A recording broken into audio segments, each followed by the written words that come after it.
क्या तुम्हें वाकई लगता है कि तुम आजाद हो? लेकिन अगर मैं तुम्हें कहूं कि तुम्हारी जिंदगी एक ऐसी जेल है जिसका दरवाजा कभी बंद ही नहीं होता, और इससे भी ज्यादा खौफनाक बात यह कि तुम्हें सारी उम्र ये पता ही नहीं लगता कि तुम कैद हो। तुम सुबह उठते हो, टाइम पे काम पर जाते हो, सब रूल्स को फॉलो करते हो। क्या तुम्हें किसी ने मजबूर किया ये सब करने में? क्या तुम वाकई में डिसिप्लिन्ड हो या फिर तुम्हें डिसिप्लिन किया गया है? सोचो, तुम अकेले एक कमरे में बैठे हुए हो और तुम्हें फील होता है कि कोई तुम्हें देख रहा है, लेकिन तुम कंफर्म नहीं कर सकते। अब क्या होगा?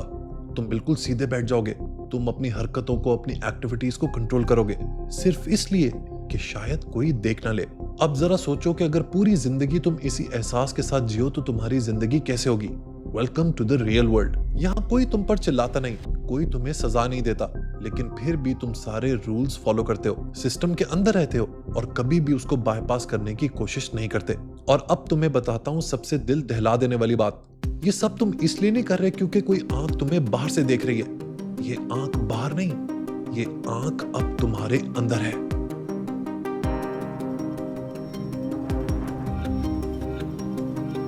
ये है मॉडर्न पावर का सबसे डेंजरस फॉर्म, जहां कंट्रोल फिजिकल नहीं, साइकोलॉजिकल होता है। एक ऐसा सिस्टम जहां इंसान को कैद करने के लिए दीवार की बिल्कुल जरूरत नहीं, सिर्फ एक आइडिया ही काफी होता है। इंसानों की साइकोलॉजिकल ट्रांसफॉर्मेशन समझने के लिए हमें जाना पड़ेगा मिशेल फूको की लेजेंडरी किताब डिसिप्लिन एंड पनिश की तरफ। मिशेल फूको 1926 में फ्रांस में पैदा हुआ।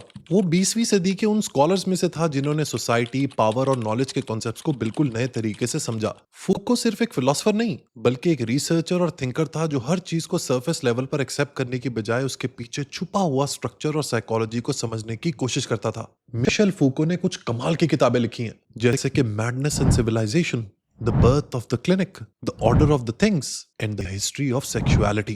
डिसिप्लिन एंड पनिश की बात की जाए तो ये बुक इतनी पावरफुल है कि जिंदगी को लेकर ये आपके पर्सपेक्टिव को बिल्कुल बदल देती है। इस बुक को समझने के लिए कहानी शुरू करते हैं प्रिजन्स यानी कि जेल से, जहां पर कैदियों को रखा जाता है। आखिर ये प्रिजन्स इतने इंपॉर्टेंट क्यों हैं? सदियों से ये हमारे लीगल सिस्टम का एक नॉर्मल और एक्सेप्टेड पार्ट है और हमारे लिए बिल्कुल ऑर्डिनरी है। लेकिन इसके पीछे क्या सोच है, क्या साइकोलॉजी है, शायद इसके बारे में आपने कभी नहीं सोचा होगा। कुछ साल पहले चले जाएं और याद करें कि आपने हिस्ट्री की किताबों में सजा की सेवेरिटी के बारे में क्या पढ़ा। यकीनन आप इमेजिन भी नहीं कर सकते कि उस वक्त के लोगों को किस तरह की सजाएं दी जाती थी। इसकी एक प्राइम एग्जांपल आपको 1757 में पेरिस की सड़कों पे मिलती है। उस दौर में एक शख्स था जिसका नाम था रॉबर्ट फ्रांसवा डेमियंस। उस पे ये इल्जाम लगा कि उसने फ्रांस के बादशाह लुई 15 को कत्ल करने की कोशिश की थी। इस जुर्म की सजा के तौर पर उसे 2 मार्च 1757 को पेरिस में पब्लिक के सामने एग्जीक्यूट किया गया। उसे क्वार्टरिंग की सजा दी गई। शायद आप में से बहुत से लोग जानते ही ना हो कि ये क्वार्टरिंग की सजा क्या है। ये एक पुराना और इंतहाई बेरहम एग्जीक्यूशन मेथड है जहां किसी इंसान के जिस्म को जबरदस्ती टुकड़ों में तकसीम किया जाता था। इसका तरीका आमतौर पे ये होता था कि इंसान के हाथ और पांव 4 अलग घोड़ों से बांध दिए जाते थे और फिर घोड़ों को मुख्तलिफ डायरेक्शंस में दौड़ाया जाता। इससे जिस्म फटकर अलग हो जाता, और अगर जिस्म फौरन अलग ना हो तो एग्जीक्यूशनर चाकू या दूसरे टूल से मसल्स और टेंडन्स को काटकर प्रोसेस कंप्लीट करता था। रॉबर्ट फ्रांसुआ डेमियंस के साथ भी यही किया गया। उस जमाने में पनिशमेंट्स बहुत ब्रूटल थी, इनफैक्ट बहुत ही ज्यादा ऑर्गेनाइज थी। उन्हें लोग साइंस की तरह ट्रीट किया करते थे। हर चीज का हिसाब होता था, जैसे अगर किसी को कोड़े मारने हैं तो रस्सी की लेंथ कितनी होगी, या टॉर्चर का कोई स्पेसिफिक टूल कितनी दफा यूज किया जाए। यानी पुराने जमाने में वायलेंस एक प्लान्ड और कैलकुलेटेड तरीके से किया जाता था। और ये जरूरी नहीं होता था कि लोगों के ऊपर पहले जुर्म साबित किया जाए और उसके बाद उनको टॉर्चर किया जाए। अक्सर औकात इन्वेस्टिगेशन के दौरान ही लोगों को ब्रूटली टॉर्चर किया जाता था। क्वाइट ऑफ्टन लोग टॉर्चर के डर से ही अपने जुर्म को कन्फेस कर लिया करते थे। लेकिन दोस्त, सवाल फिर वही आता है कि पुराने जमाने में लोग इतने जालिम क्यों थे? इतना ब्रूटली लोगों को पनिश क्यों किया करते थे? आखिर इसके पीछे लॉजिक क्या है? देखिए दोस्तों, प्राइमरीली इसकी सबसे बड़ी वजह यह है कि उस जमाने के जो रूलर्स थे वो अपनी पावर लोगों को, अवाम को दिखाना चाहते थे, ताकि वो लोगों को खबरदार कर सकें कि अगर कोई उनके खिलाफ गया तो वो उसका क्या हल कर सकते हैं। वो लोग पावर को पब्लिकली डेमोन्स्ट्रेट इसलिए करते थे ताकि हर कोई जान ले कि उनके खिलाफ खड़े होने की क्या कीमत चुकानी पड़ती है। जो भी स्टेट का सॉवरीन यानी बादशाह होता था वो ये डिसाइड करता था कि किसको क्या सजा देनी है। पनिशमेंट के लिए कोई जुडिशियल सिस्टम नहीं था, कोई लॉ नहीं था, बल्कि ये सिर्फ और सिर्फ पावर का एक्सप्रेशन था, इसके अलावा कुछ नहीं। लेकिन फिर आहिस्ता आहिस्ता दौर बदला। 18वीं सदी के आखिर में यूरोप में एनलाइटनमेंट की वजह से ये जो पनिशमेंट का पब्लिक स्पेक्टिकल था, इसको खत्म कर दिया गया। यानी गवर्नमेंट्स ने लोगों को पब्लिकली सजाएं देना बंद कर दी और क्लोज डोर्स के पीछे अपनी कार्रवाइयां शुरू की, जिसके लिए पूरा legal system, judicial system organise किया गया। सबको उनके जुर्म के मुताबिक एक प्रॉपर प्रोसेस से गुजरकर सजा सुनाई जाने लगी। इस सारे प्रोसेस को रिकॉर्ड का हिस्सा बनाने के लिए हर चीज पेपर या डिवाइसेस की सूरत में स्टोर की जाने लगी। मिशेल फूको लिखता है कि ये सिस्टम अब फिजिकल पनिशमेंट से हटकर साइकोलॉजिकल पनिशमेंट की तरफ आने लगा। वक्त के साथ पावर रखने वाले लोगों को यह एहसास हुआ कि उन्हें लोगों की जिंदगियों का कंट्रोल चाहिए। इसीलिए उन्होंने इतने कॉम्प्लिकेटेड सिस्टम्स बनाए जो काफी स्ट्रक्चर्ड थे। इसको फूको कहता है the age of sobriety in punishment. ये वो दौर था जब सजा काफी सोच समझकर एक प्रोसेस के थ्रू गुजरकर दी जाने लगी। जेल के अंदर कैदियों की भी एक रूटीन बनने लगी, एक टाइम टेबल बनने लगा। उन्हें रोजाना 9 घंटे जेल के अंदर काम करना होता था। कैदियों का दिन सुबह 5 बजे शुरू होता था जब उन्हें ड्रम की आवाज से उठाया जाता और सिर्फ 45 मिनट के अंदर उन्हें काम पर लगा दिया जाता था। उन्हें 10 बजे खाना दिया जाता, फिर 11 बजे से 20 मिनट पहले टीचिंग क्लास शुरू हो जाती थी। दोपहर 1 बजे से लेकर शाम 7 बजे तक दोबारा काम करवाया जाता और फिर 7:30 बजे सेल्स लॉक कर दिए जाते थे ताकि नाइट कर्फ्यू एनफोर्स हो सके। देखने वालों को शायद ये लगे कि इस तरह की स्ट्रक्चर्ड अप्रोचेस माशरे में डिसिप्लिन लाएंगी। अगर प्रिजनर्स की लाइफ डिसिप्लिन होगी तो ये उनकी जिंदगी में उनकी मदद करेगा। लेकिन फूको कहता है कि इस डिसिप्लिन के पीछे दरअसल इन प्रिजनर्स को, इन लोगों को डोसाइल बॉडीज में तब्दील करना था, यानी ऐसे लोग जो ओबीडियंट हो, कंट्रोल किए जा सकें और प्रोडक्टिव हो। इस ट्रांसफॉर्मेशन का असल मकसद यह है कि इंडिविजुअल्स को इस तरह शेप किया जाए कि वो एफिशिएंटली सोशल और इकोनॉमिक सिस्टम्स, खास तौर पर इंडस्ट्रीज का हिस्सा बन सकें। इस डिसिप्लिनरी सिस्टम का पहला मकसद या ऑब्जेक्टिव है द आर्ट ऑफ डिस्ट्रीब्यूशंस, जहां इंडिविजुअल्स को केयरफुली डिजाइन स्पेसेस में ऑर्गेनाइज किया जाता है। लेकिन आखिर इस बात का मतलब क्या है? आपने शायद ऑब्जर्व किया होगा कि मर्डर के कैदी और चोरी करने वाले कैदियों को एक साथ नहीं रखा जाता। हर इंसान को उसके जुर्म के अकॉर्डिंग जो उसके लिए सेल डिजाइंड है उसी में रखा जाता है। उसके लिए जो भी एक्टिविटीज प्लान की जाती हैं वो भी डिफरेंट होती हैं। यानी जो लोग मर्डर करके कैद होते हैं वो डिफरेंट सेल में रखे जाते हैं, वो डिफरेंट एक्टिविटीज करते हैं जो शायद चोरी करने वाले कैदियों से नहीं करवाई जाती। उनकी सर्वेलेंस भी मुख्तलिफ होती है और जिन लोगों के जुर्म एक जैसे होते हैं उन्हें एक साथ रखा जाता है ताकि उन्हें मैनेज करना आसान हो। मिशेल फूको के अकॉर्डिंग प्रिजनर्स को स्पेसिफिक लोकेशंस एलोकेट करना या उनकी स्पेसिफिक तरीके से सर्वेलेंस करने का मतलब है उन्हें अपने मुताबिक कंट्रोल करना। लेकिन दोस्तों, hold on to your seats, क्योंकि असल कहानी तो अब शुरू होने वाली है। मिशेल फूको कहता है कि ये जो सारा सिस्टम्स है ये प्रिजनर्स और जेल तक लिमिटेड नहीं है। यही सिस्टम स्कूल्स, कॉलेजेस, यूनिवर्सिटीज और हमारे सारे इंस्टीट्यूशंस में फॉलो किया जाता है और हमें पता ही नहीं लगता। जाहिरी तौर पर ये इंस्टीट्यूशंस बहुत स्ट्रक्चर्ड, ऑर्गेनाइज्ड और फीजिबल लगते हैं, लेकिन असल में ये एक हाईली कंट्रोल्ड एनवायरनमेंट क्रिएट करते हैं जहां इंडिविजुअल्स को एक प्री डिफाइंड सिस्टम के मुताबिक चलना होता है। जैसा कि मैंने आपको बताया कि यहाँ कंट्रोल इतना सटल होता है कि हमें पता ही नहीं लगता सारी उम्र कि हम एक सिस्टम का हिस्सा थे और इसमें एक स्पेसिफिक तरीके से, जिस तरीके से हमें चलाया जा रहा था, उस तरीके से ऑपरेट कर रहे थे। अब इसकी छोटी सी एग्जाम्पल हम अपने स्कूलिंग सिस्टम से निकालते हैं। समझे आपका एक बच्चा है जिसकी उम्र 3 साल है। आप उसको स्कूल एडमिशन के लिए लेकर जाते हैं। स्कूल वाले आपको बताते हैं कि भाई इसको सबसे पहले पढ़ना पड़ेगा प्ले ग्रुप में, फिर उसके बाद जाएगा ये नर्सरी में, उसके बाद जाएगा ये प्रेप में और फिर जाएगा ये इवेंचुअली क्लास 1 में।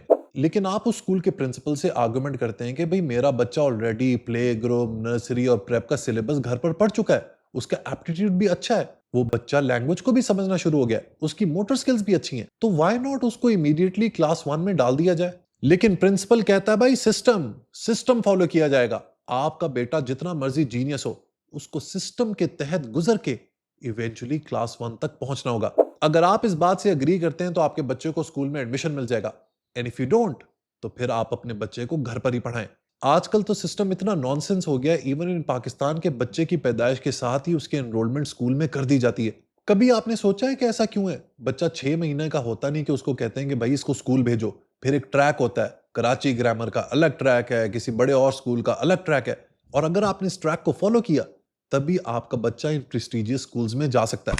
और दोस्तों याद रखें कि ये जो सारा स्कूलिंग सिस्टम है from the best to the worst, ये सिर्फ फैक्ट्रीज हैं जो एक जैसे बच्चे प्रोड्यूस कर रही हैं। नीचा कहता था ना कि जिस सोसाइटी के अंदर इक्वालिटी है वो कभी ग्रो ही नहीं कर सकती, वो स्टैग्नेंट होती है। ये जो सारा स्कूलिंग सिस्टम है, ये जो सारे एजुकेशनल इंस्टीट्यूशंस है, इनका मकसद ही होता है कि स्टूडेंट्स के दरमियान इक्वालिटी क्रिएट करना, सबको एक जैसा यूनिफॉर्म बनाना, और यहीं से डिजास्टर स्टार्ट होता है। इसीलिए जॉर्ज सेंटायाना ने क्या खूब कहा था कि a child educated only at school is an uneducated child. ये मेरा आपको इस वीडियो के थ्रू मैसेज है कि अगर आप समझते हैं ना कि आपके बच्चे स्कूल में पढ़ के बहुत काबिल हो जाएंगे, कॉम्पिटेंट हो जाएंगे, जीनियस बन जाएंगे, then you need to rewire and rethink your strategy. इन सब स्कूल्स का प्राइमरी मकसद होता है कि बच्चों के अंदर की क्यूरियोसिटी को दबाना, उन सबको यूनिफॉर्म बना देना। जब वो सवाल उठाए तो गुस्से में आकर उसे डांट कर उसके सवाल को दबा देना। और मजे की बात बताऊं कि इसमें स्कूल्स का भी कोई कसूर नहीं, क्योंकि वो खुद इस सिस्टम के अंदर फंसे हुए हैं। एक ऐसा सिस्टम जिसका प्राइम मकसद यह है कि सोसाइटी में ऑर्डर क्रिएट रहे और लोगों की इंडिविजुअलिटी को कम से कमतर कर दिया जाए। फूको कहता है कि ये जो सारे सिस्टम बनाए जाते हैं ये इसलिए बनाए जाते हैं ताकि लोगों के बिहेवियर को प्रिडिक्टेबल रखा जा सके, क्योंकि इंडिविजुअल को चाहे कुछ भी हो जाए, सिस्टम हिलना नहीं चाहिए। इसीलिए अब आपको क्रिएटिविटी बहुत कम नजर आती है, क्योंकि इंडिविजुअलिटी ही खत्म हो गई है। हम सब एक कंट्रोल सिस्टम का हिस्सा हैं जहां हमें एक स्ट्रक्चर के थ्रू कैटेगराइज किया गया है, और जब तक हम उन कैटेगरीज में रहकर काम करते रहेंगे, इस सोसाइटी के लिए हम लोग एक्सेप्टेबल रहेंगे। इस कंट्रोल डिसिप्लिन का दूसरा इंपॉर्टेंट एस्पेक्ट है कंट्रोल ऑफ एक्टिविटी। ये टाइम और रूटीन के जरिए इंप्लीमेंट होता है। टाइम टेबल्स, स्केड्यूल्स और रिपीटेटिव एक्टिविटीज के थ्रू इंडिविजुअल्स की डेली लाइफ को स्ट्रक्चर किया जाता है। ये सिस्टम उनकी मूवमेंट्स, उनके एक्शंस और उनकी प्रोडक्टिविटी को रेगुलेट करता है। इस तरह डिसिप्लिन सिर्फ एक एक्सटर्नल कंट्रोल नहीं रहता, बल्कि आहिस्ता आहिस्ता इंडिविजुअल्स में इंटरनलाइज हो जाता है। आज के स्कूल्स, ऑफिसेज और ट्रेनिंग सिस्टम्स में ये क्लियरली नजर आता है, जहां हर काम एक फिक्स टाइमिंग और पैटर्न के मुताबिक होता है। शायद आज से पहले आप लोगों ने सोचा ही ना हो कि ऑफिस सुबह 9 बजे ही क्यों लगता है, लंच ब्रेक 1 बजे ही क्यों होती है, और सिर्फ 1 घंटे की क्यों होती है। क्यों ऑफिस के अंदर ये रिक्वायरमेंट होती है कि हर बंदा अटेंडेंस मशीन के ऊपर अपनी अटेंडेंस लगाए। क्यों आजकल कंपनीज अपने एम्प्लॉयज के ऑनलाइन बिहेवियर को ट्रैक करती हैं, उनकी सर्वेलेंस करती हैं। कभी आपने सोचा है कि क्यों हमारी सोसाइटी का हर सुपर स्ट्रक्चर हर वक्त हमें ये बात रीइंफोर्स करता रहता है कि अपनी जिंदगी को एक स्केड्यूल के हिसाब से गुजारो। सुबह उठने का ये टाइम, नाश्ता करने का ये टाइम, ऑफिस जाने का ये टाइम, ऑफिस में काम करने का ये टाइम, लंच ब्रेक का ये टाइम, टी ब्रेक का ये टाइम, और फिर घर वापस आने का ये टाइम। ये जो सारी टाइम टेबल की गेम हमें बचपन से सिखाई जाती है ना, कि अपनी जिंदगी को एक टाइम टेबल के हिसाब से गुजारो, एक डिसिप्लिन के हिसाब से गुजारो, एक स्ट्रक्चर के हिसाब से गुजारो। वो इसलिए नहीं लोग आपको सिखाते कि वो आपकी भलाई चाहते हैं, वो इसलिए सिखाते हैं ताकि वो आपको गुलाम बना सकें, आपको डोसाइल बना सके, आपको एक productive and efficient member of economy बना सकें। दिखने में हमें बहुत अच्छी फीलिंग होती है कि हम बहुत स्केड्यूल्ड हैं, हम बहुत स्ट्रक्चर्ड हैं, लेकिन दरअसल ये जो सारी स्केड्यूलिंग है, ये सिस्टम को चलाने के लिए की जाती है। इस पूरे कंट्रोल सिस्टम का थर्ड पार्ट है ऑर्गेनाइजेशन ऑफ जेनेसिस। ये इंडिविजुअल्स की ग्रेजुअल डेवलपमेंट और ट्रेनिंग से रिलेटेड है। इसका मतलब यह है कि हर शख्स को एक स्ट्रक्चर्ड प्रोसेस के जरिए ट्रेन किया जाता है, जहां वो step by step process follow करता है। इस प्रोसेस को सीरिएशन कहा जाता है, जहां हर लेवल पर स्पेसिफिक टास्क और इवैल्यूएशंस होती हैं। इसकी एक बेहतरीन मिसाल हमारे स्कूलिंग सिस्टम या हमारे एजुकेशनल इंस्टीट्यूशंस में एग्जामिनेशन का निज़ाम है। फूको यहाँ पर रेवोल्यूशनरी बात कहता है। वो कहता है कि ये जो सारा एग्जामिनेशन सिस्टम है, जिसमें लोगों को इवैल्यूएट किया जाता है, पेपर दिया जाता है, उसके बाद उनकी मार्किंग होती है, ये सब इंसान की इंडिविजुअलिटी को मुकम्मल तौर पर खत्म कर देता है। हमें एक रैट रेस का हिस्सा बना देता है। जिस एज में एक बच्चे ने अपने आप को एक्सप्लोर करना होता है, अपनी शख्सियत को एक्सप्लोर करना होता है, उसे देखना होता है कि उसके क्या एरियाज ऑफ इंटरेस्ट हैं, उसमें वो एग्जाम्स दे रहा होता है, दूसरों से मुकाबला कर रहा होता है। एक ऐसी रेस में वो बेचारा भाग रहा है जिसमें वो मुसलसल डर और खौफ का शिकार है कि कहीं कोई उससे आगे ना निकल जाए। अगेन इस वीडियो के जरिए मैं आप सबको मैसेज देना चाह रहा हूं, स्पेशली पेरेंट्स जो मेरी बात सुन रहे हैं। आपने कभी भी, रिमेंबर, मैं अपनी बात रिपीट कर रहा हूं, आपने कभी भी अपने बच्चों के ऊपर ग्रेड्स का, क्लास में 1 नंबर आने का, सेकंड नंबर आने का प्रेशर नहीं डालना। Let the children loose. वो पढ़ता है पढ़े, नहीं पढ़ता ना पढ़े। Let the children explore themselves at least for the first 10 years। हाँ, उन्हें गाइड करें, मेंटोर करें, उन्हें अलग अलग एक्टिविटीज में लेके जाएं, उन्हें स्पोर्ट्स कराएं, उन्हें किताबें पढ़ाएं, but never ever pressurise them for anything. आपको अंदाजा नहीं है कि ये एग्जामिनेशंस, ये क्लास में तुम्हारा कौन सा रैंक है, तुम ए ग्रेड हो, बी ग्रेड हो, सी ग्रेड हो, ये बच्चे से उसकी सारी पर्सनैलिटी, उसकी सारी कॉन्फिडेंस छीन लेता है। आपने बच्चे को बचपन में वहीं पे तोड़ दिया, उसके बाद सारी उम्र वो इसी डर और खौफ में जिंदा रहता है, और आपने आज के बाद ऐसा नहीं होने देना। इस सिस्टम का सबसे आखिरी ऑब्जेक्टिव होता है कॉम्पोजिशन ऑफ फोर्सेस। ये इंडिविजुअल से ज्यादा कलेक्टिव लेवल पर फोकस करता है। यानी डिसिप्लिन का मकसद सिर्फ एक शख्स को कंट्रोल करना नहीं, बल्कि तमाम इंडिविजुअल्स को इस तरह ऑर्गेनाइज करना है कि वो मिलकर एक एफिशिएंट मशीन की तरह काम करें। हर इंडिविजुअल एक कंपोनेंट है जिसका प्री डिफाइंड रोल है, और उसे उसके मुताबिक ही काम करना चाहिए। ये सिस्टम आपसे यही डिमांड करता है। मिशेल फूको हमें यह समझाना चाह रहा है कि मॉडर्न पावर्स अब बहुत सटल और इंटेलिजेंट हो गई हैं। अब उन्हें पब्लिक स्पेक्टिकल बनाने की जरूरत नहीं है, लोगों को पब्लिकली पनिश करने की भी जरूरत नहीं है। उन्होंने सिस्टम्स इतने एफिशिएंट और कॉम्प्लिकेटेड बना दिए कि इंसान सारी उम्र इस सिस्टम के भंवर में फंसा रहता है, और उसे पता भी नहीं लगता।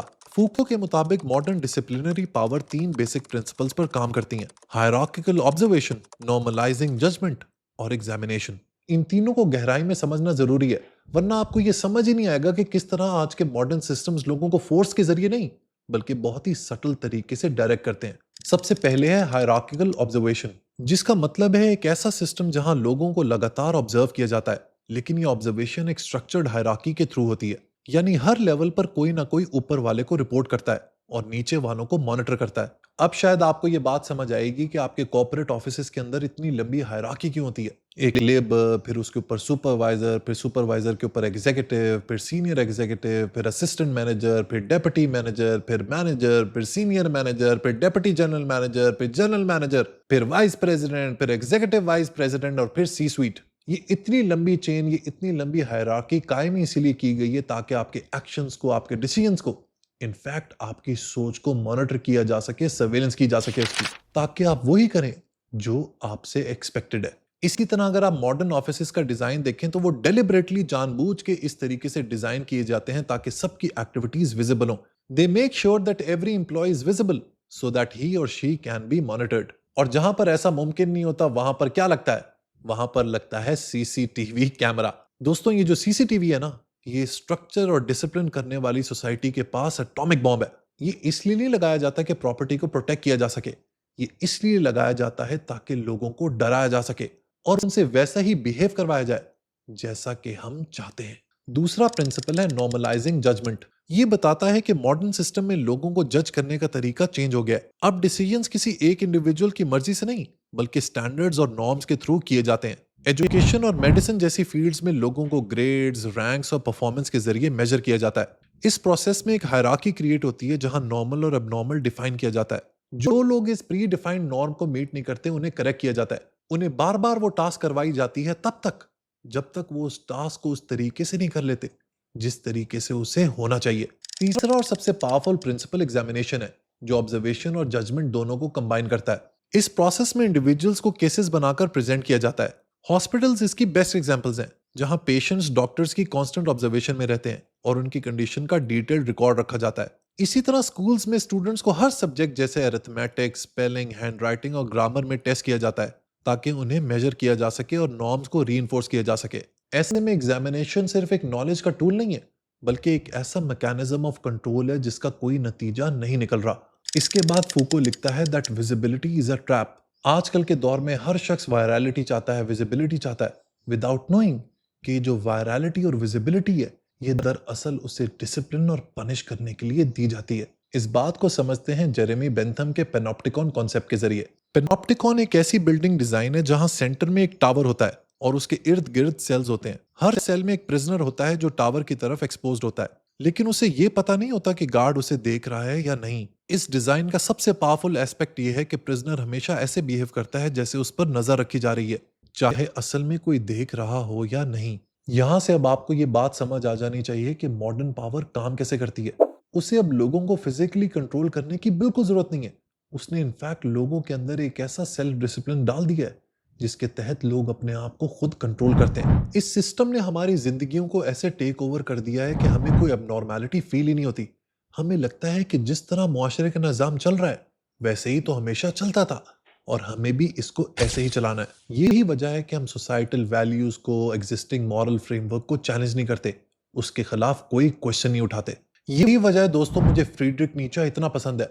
आप लोग अक्सर पूछते हैं ना कि why are you head over heels in love with the great German philosopher, तो उसकी एग्जैक्टली यही रीजन है। नीचा कहता था कि we need to do transvaluation of values. वो कहता था कि जो मुआशरे का मॉरल स्ट्रक्चर है ना, ये बोसीदा है, ये शैबी है, ये आउटडेटेड है। असल इंसान, असल उबरमेंच वो है जो इन सारी वैल्यूज को तबाह बर्बाद करके अपना वैल्यू स्ट्रक्चर, अपना मॉरल फ्रेमवर्क खुद क्रिएट करे। क्योंकि सोसाइटी आपको स्ट्रक्चर देती है और ये स्ट्रक्चर आपकी इंडिविजुअलिटी को खत्म कर देता है, और नेचर के सामने इंसान की इंडिविजुअलिटी से बढ़कर कुछ भी नहीं। सो दोस्तों, ये तो था मिशेल फूको की कमाल की किताब डिसिप्लिन एंड पनिशमेंट का एक ओवरव्यू। आपको क्या लगता है कि फूको ने इस किताब में जो आइडियाज लिखते हैं, आप उससे रिलेट कर सकते हैं? क्या आप भी इस सिस्टम का हिस्सा बन के रहना चाहते हैं, या you want to create your own individual identity? मैंने तो दोस्तों इस सिस्टम के खिलाफ रिबेल करने का डिसीजन ले लिया है। क्या आप इस डिसीजन में मेरा साथ देंगे? इस बात के बारे में जरा जरूर सोचिएगा। Until next time, goodbye.